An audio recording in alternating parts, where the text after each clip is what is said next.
Allahumma ighfir lahu warhamhu wa'fu anhu wa'afihi wakrim nuzulahu wa wasi' madkhalahu waksilhu bima'in wa saltin wa barutin wa nakkihi minal khataya kama yunaqqa as-sawbul abyadu minad danas wa abdilhu daran khairan min darihi wa ahlan khairan min ahlihi wa zawjan khairan min zawjihi wa qihi fitnatal qabri wa adzaban nar. Ya Allah, ampunilah dia, kasihanilah dia, maafkanlah dia, berilah afiat kepadanya, muliakanlah tempat tinggalnya, luaskanlah tempat masuknya, cucilah dia dengan air, salju, dan air embun, bersihkanlah dia dari dosa-dosa, sebagaimana kain putih dibersihkan dari kotoran. Gantilah rumahnya dengan rumah yang lebih baik daripada rumahnya di dunia. Gantilah keluarganya dengan keluarga yang lebih baik daripada keluarganya. Gantilah jodohnya dengan jodoh yang lebih baik daripada jodohnya. Dan peliharalah dia dari fitnah kubur dan siksa neraka.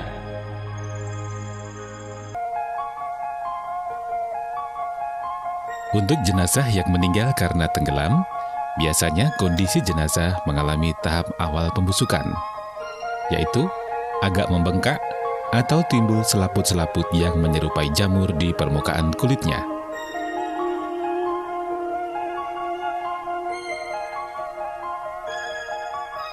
Untuk penanganannya, kita memerlukan campuran teh dan kapur barus yang sudah dihaluskan,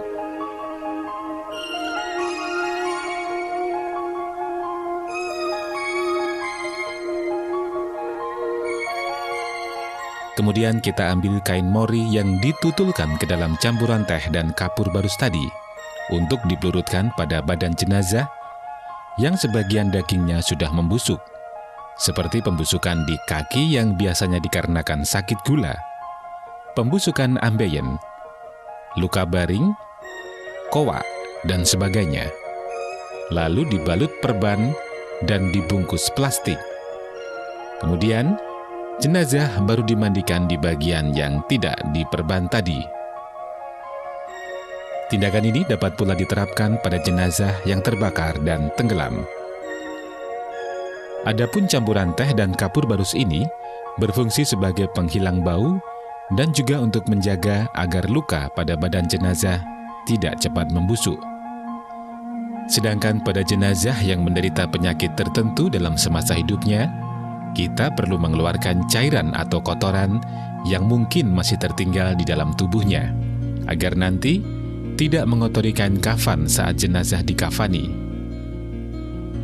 Pada saat memandikan, yaitu dengan memiringkan jenazah dan mengurut perut serta dadanya ke arah atas untuk mengeluarkan cairan dan kotoran tubuh yang tersisa di dalam tubuhnya.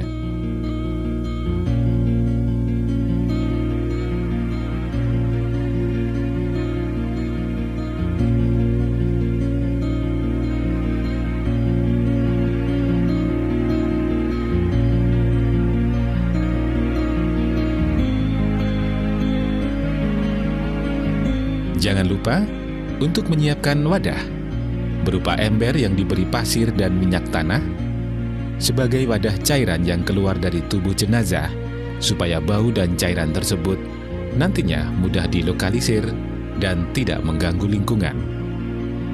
Sedangkan untuk jenazah wanita yang tengah mengalami haid atau nifas, cara membersihkan sisa darah dari perutnya adalah dengan mengurut perut ke arah bawah. Badan diangkat sedikit hingga posisinya setengah duduk dan kaki agak direnggangkan sehingga kotoran bisa keluar semuanya. Setelah itu, bagian lubang-lubang pada tubuh jenazah dibersihkan dengan diceboi. Bisa juga dibersihkan dengan air kapur barus. Saudara-saudara, ada kalanya kita mendapati jenazah yang meninggal dalam keadaan sujud atau berbaring, tangan terentang, mulut terbuka, mata terbuka, meringkuk, dan kondisi jenazah sudah menjadi dingin dan kaku. Bila mengalami kasus seperti ini dan jenazah meninggalnya belum lebih dari 1 jam, insya Allah masih bisa diupayakan untuk bisa diposisikan normal kembali dan demes seperti layaknya orang meninggal. Untuk jenazah seperti ini, kita bisa mengkompres bagian persendian yang tertekuk dengan botol yang diisi air panas supaya persendiannya tersebut kembali lemas dan dapat diluruskan.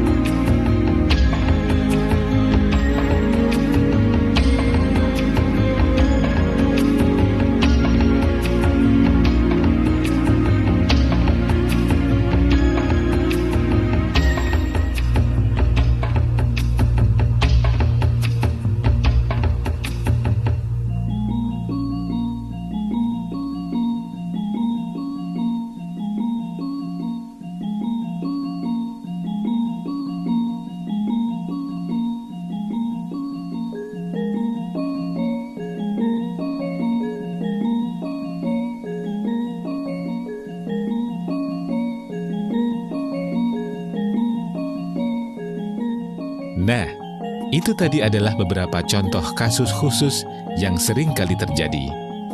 Setelah kita memahami beberapa persoalan yang sering terjadi di lapangan, kita akan melanjutkan ke bagian inti pelajaran kita, yaitu bagaimana memandikan dan mengkafani jenazah.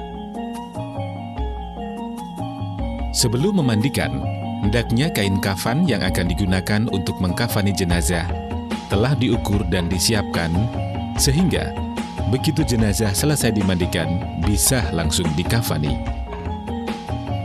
Adapun kain kafan yang perlu disiapkan adalah 9 meter untuk jenazah putra dan 13 meter untuk jenazah putri.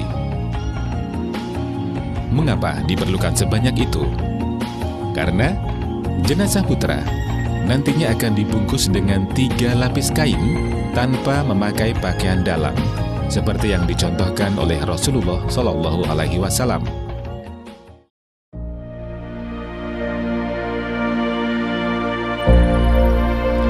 An Aisyah radhiyallahu anha qalat, Inna Rasulullah sallallahu alaihi wasallam kufina fi salasati aswabin yamaniyatin bidin sahuliyatin min kursufin laisa fiha qamisun wala imamatun.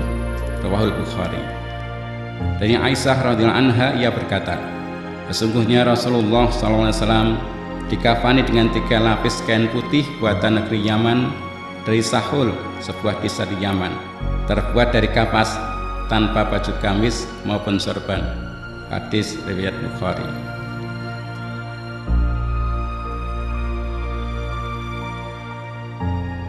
Sedangkan jumlah kain kafan untuk putri lebih banyak daripada putra, karena jenazah putri juga memerlukan kain kafan tambahan untuk digunakan sebagai kain bawahan, jarik jenazah, baju dalam atau gerito, baju luar, serta kerudung. An Laila binti Qanifin as-Saqafiyati qalat, kuntu fiman wassala Umma Kulsumin binta Rasulillah sallallahu alaihi wasallam inda wafatiha, wa kana awwalu ma a'tana Rasulullah sallallahu alaihi wasallam al-khiqa, summa dir'a, summa al-khimara, summa al-mikhlafata, summa utrijat ba'du fi safil akhir. Qalat wa Rasulullah sallallahu alaihi wasallam jalisun indal babi ma'ahu kanafuha yunawiluha sauban. Rawahu Abu Dawud.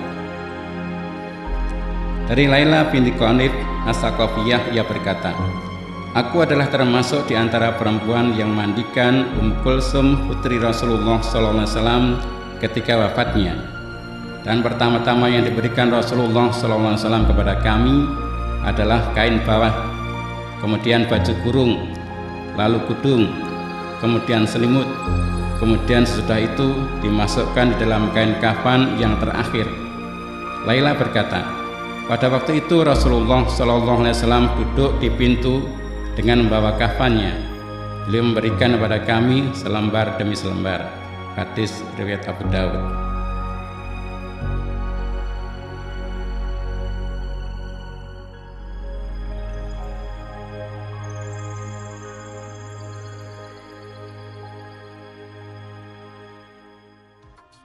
Nah, saudaraku, dalam menyiapkan kafan untuk jenazah, terlebih dahulu kita memotong kain kafan tersebut sepanjang tinggi jenazah, ditambah 2,5 jengkal di bagian kepala dan kaki untuk ikatan pocong.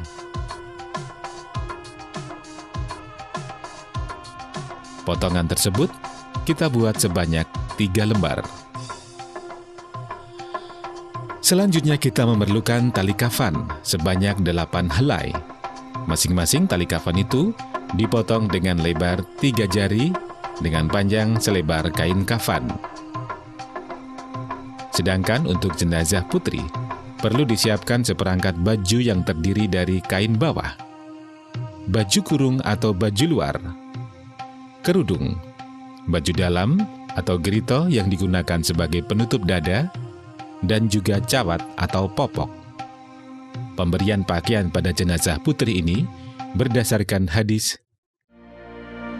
An Laila bin Qanifin As-Saqafiyati qalat kuntu fiman wassala Umma Kulsumin binta Rasulillah sallallahu alaihi wasallam inda wafatiha wa kana awwalu ma a'tana Rasulullah sallallahu alaihi wasallam al-khiqa summa dir'a summa al-khimara summa al-mikhlafata summa utrijat ba'du fi safil akhir.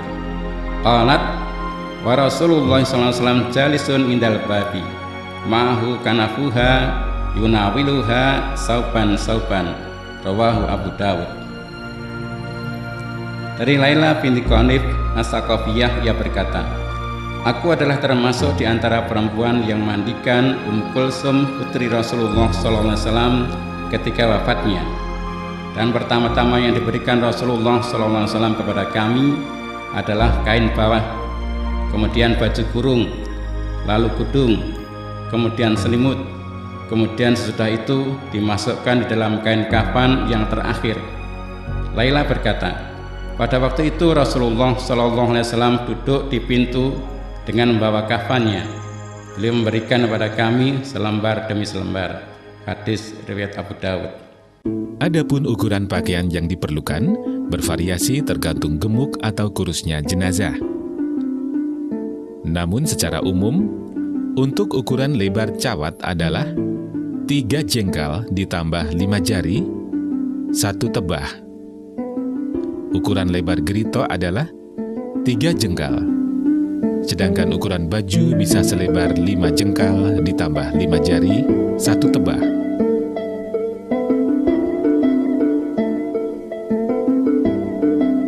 Yang dimaksud dengan 1 jengkal di sini adalah ukuran antara ujung ibu jari dengan ujung kelingking pada saat posisi tangan dan jari-jari meregang maksimal. Sedangkan ukuran jari di sini adalah jarak antara jari-jari pada saat jumlah jari yang dimaksud dalam posisi merapat. Untuk kerudung, kita bisa melipat kain mori ini menjadi berbentuk segitiga dan memotongnya tepat di bagian tepi segitiga tersebut. Sedangkan sisa dari kain yang 13 meter tersebut nantinya bisa digunakan untuk kain bawah, kain jarik jenazah.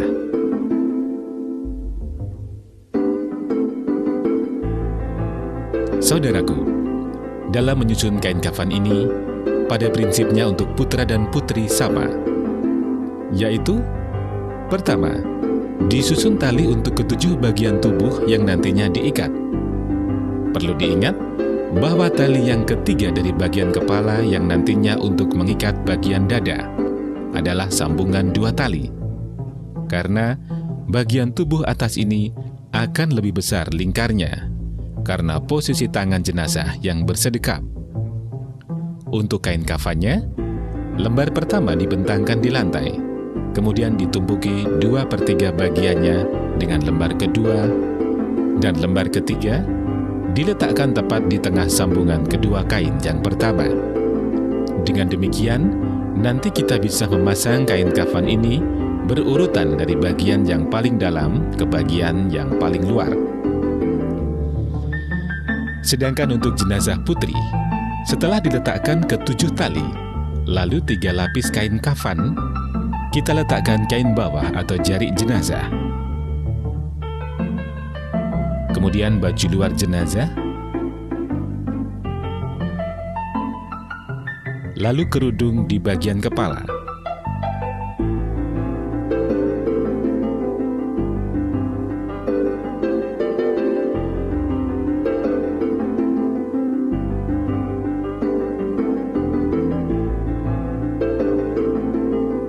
Kemudian gerito atau baju dalam di bagian dada jenazah dan cawatnya.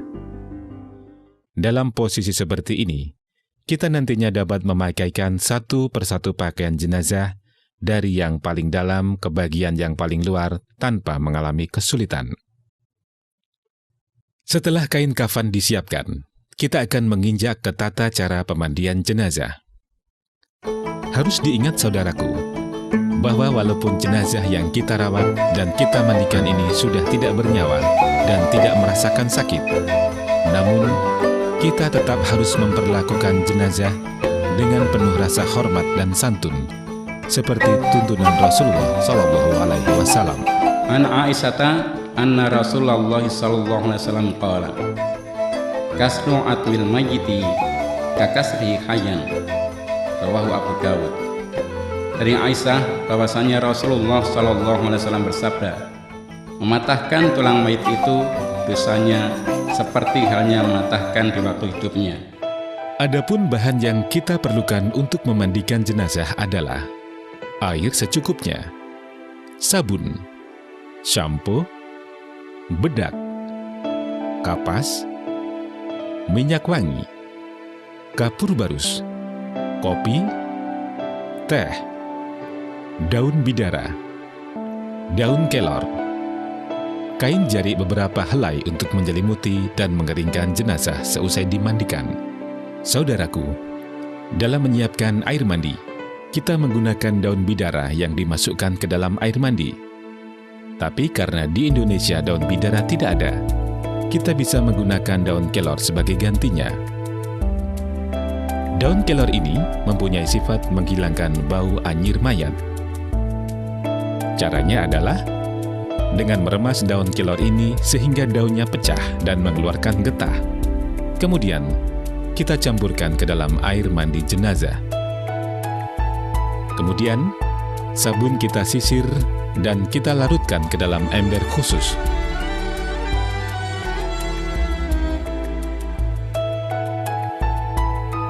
Demikian pula kapur barus. Kita tumbuk sampai halus dan dilarutkan ke dalam ember khusus pula.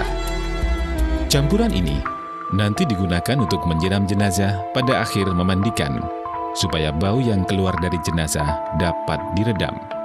Setelah persiapan air mandi ini selesai, segera kita dapat membawa jenazah ke tempat pemandian. Untuk mengangkat jenazah dengan aman, kita memerlukan 3 orang yang mengangkat di bagian kepala, perut, dan kaki. Caranya, pengangkat berposisi di sisi kiri jenazah dengan melingkarkan tangan di sekeliling tubuh jenazah. Tangan kanan di bawah jenazah dan tangan kiri melingkupi di atasnya. Dengan demikian, jenazah dapat semaksimal mungkin terhindar dari resiko jatuh. Dalam memandikan, jenazah dipanggu oleh 3 orang di bagian kepala, badan, dan kaki. Cara ini tentunya lebih santun jika dibandingkan meletakkan jenazah di atas meja atau baringan lain. Adapun cara memandikan jenazah yang dituntunkan oleh Rasulullah adalah diguyur dari kepala ke arah kaki, dari anggota badan yang kanan dan dari anggota wudhunya. Setelah diguyur, maka jenazah digosok dengan kain dan sabun, lalu diguyur kembali. Demikian, selesai satu tahap memandikan. Sedangkan tahapan memandikan yang harus kita lakukan sesuai tuntunan Rasulullah adalah 3 kali, 5 kali, atau 7 kali. Yang penting dengan jumlah yang ganjil. Jangan lupa bahwa kita harus membersihkan perut dan dada jenazah dengan cara memiringkan tubuhnya. Diangkat kakinya dan mengurut dada serta perut ke arah atas supaya kotoran di dalam tubuh jenazah dapat keluar. Selesai dimandikan, kita mengeringkan badan jenazah dengan kain. Bisa berupa kain jarik ataupun handuk sampai kering betul. Tujuannya adalah agar jenazah tidak lagi membasahi kain kafan yang akan menjadi pakaian terakhirnya nanti. Perlu diperhatikan bahwa jenazah ini sudah meninggal. Kita tetap harus memperhatikan kehormatan dan selalu menutupi auratnya. Setelah itu, jenazah dibawa kembali ke dalam rumah oleh perawat yang kering.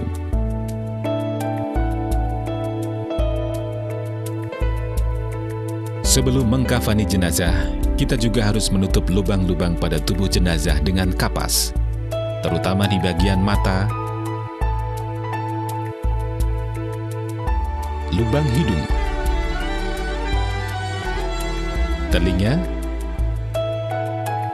mulut,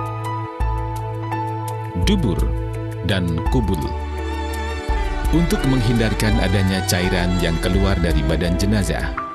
Selain itu, bagian lain yang harus diberi kapas adalah sela-sela jari tangan dan kaki.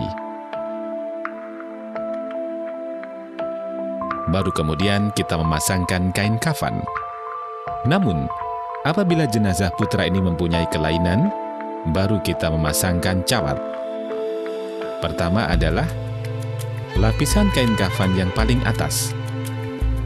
Lalu lapisan kedua dibungkuskan secara rapat.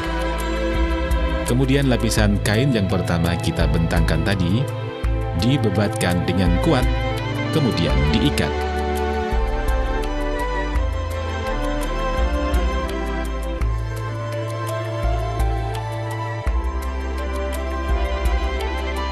Untuk jenazah putri, kita perlu memasangkan cawat.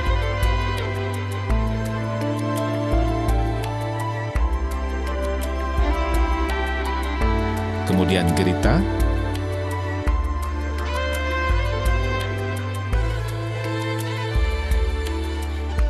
lalu baju kurung, kain bawah, serta kerudung. Baru kemudian kita pakaikan kain kafan, seperti halnya pada jenazah putra. Selanjutnya, jenazah bisa disemayamkan untuk disolatkan. Nah, saudara-saudara, langkah selanjutnya setelah jenazah dikafani dan disemayamkan, maka kewajiban kita sebagai umat muslim terhadap saudaranya yang meninggal adalah menyolatkan. Adapun sholat jenazah ini, hukumnya adalah fardu kifayah. Artinya, boleh dilaksanakan hanya oleh sebagian umat muslim saja. Tetapi, bila tidak ada yang melaksanakannya sama sekali, maka berdosalah semuanya. Adapun pelaksanaannya, bisa secara munfarid atau sholat sendiri. Bisa juga secara berjamaah. Tempat pelaksanaan sholat jenazah ini bisa mengambil tempat di mana saja yang suci, baik itu di rumah ataupun di masjid. Adapun posisi imam atau jenazah putra adalah tepat di samping kepala jenazah dan menghadap kiblat. Sedangkan untuk jenazah putri, posisi imam adalah tepat di samping pinggang jenazah dengan menghadap kiblat.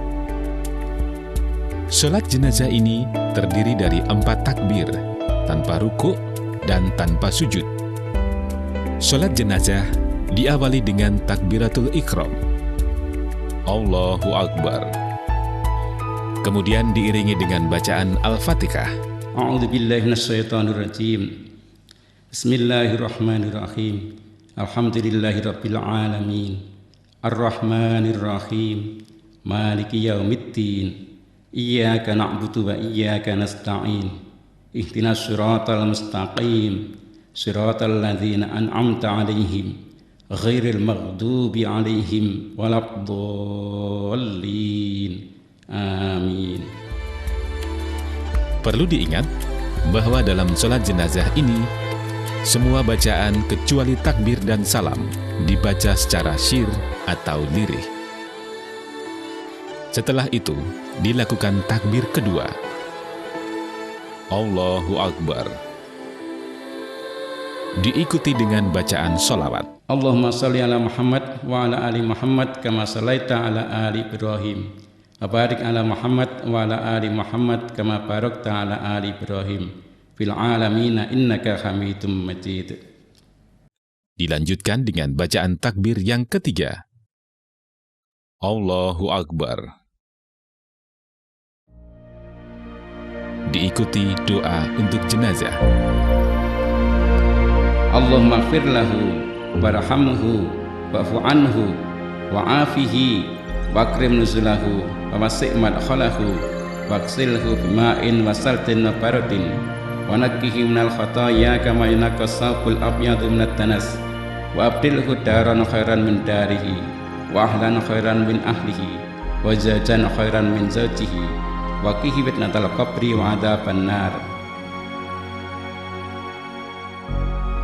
Ya Allah, ampunilah dia, kasihanilah dia, maafkanlah dia, berilah afiat kepadanya, muliakanlah tempat tinggalnya, luaskanlah tempat masuknya, cucilah dia dengan air, salju, dan air embun.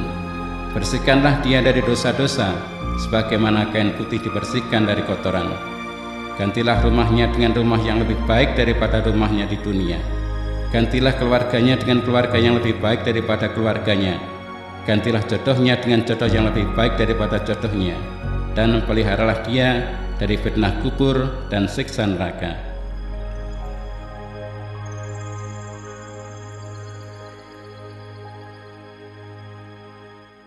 Takbir yang keempat, Allahu Akbar, diikuti dengan salam, menengok ke kanan dan ke kiri, seperti salam dalam sholat pada umumnya.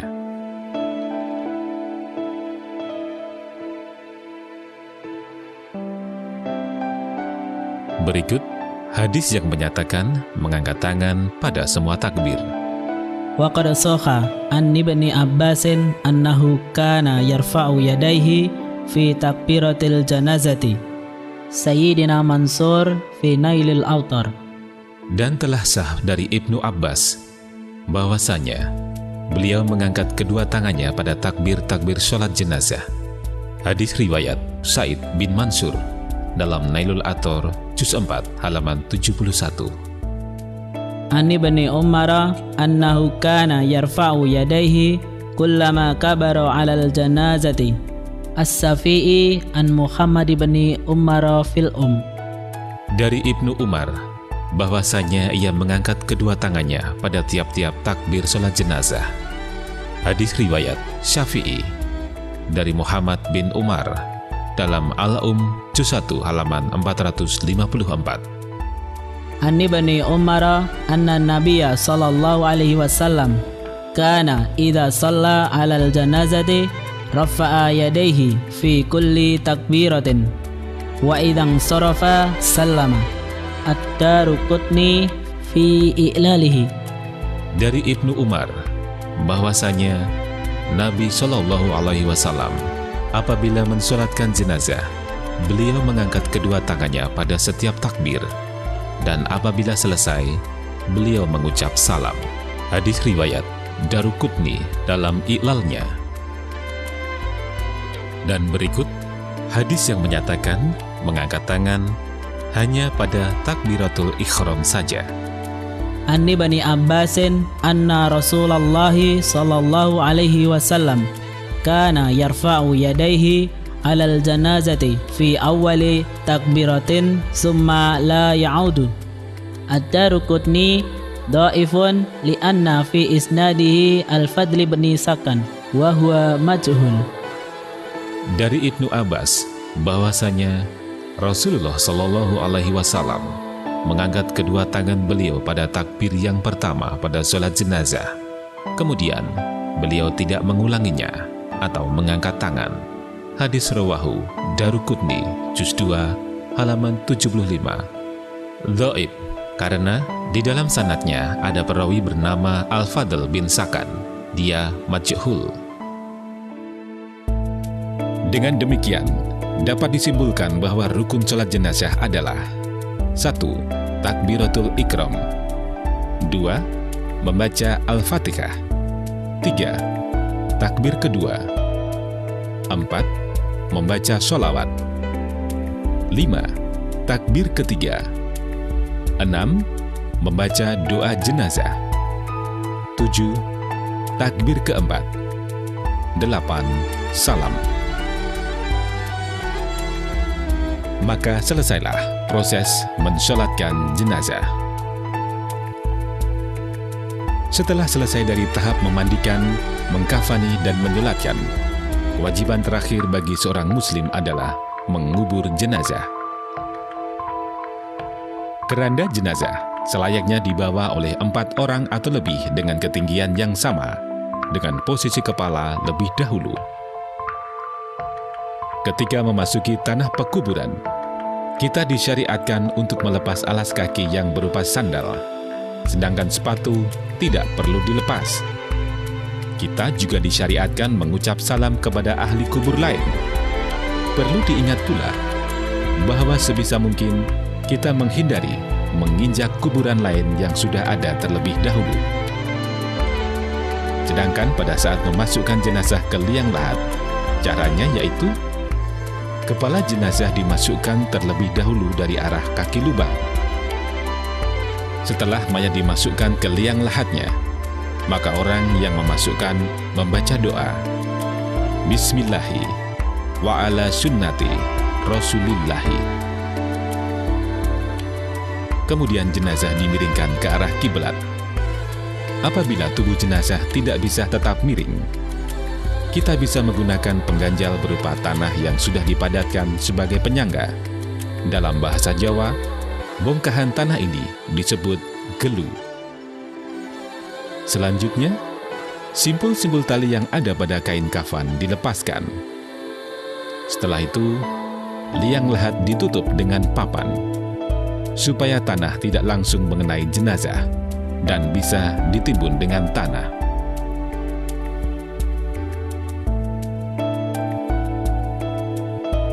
Setelah mayat dikuburkan dan para pelayat meninggalkan kuburan, kita disyariatkan membaca doa Allahumma firlahu wa tsabbithu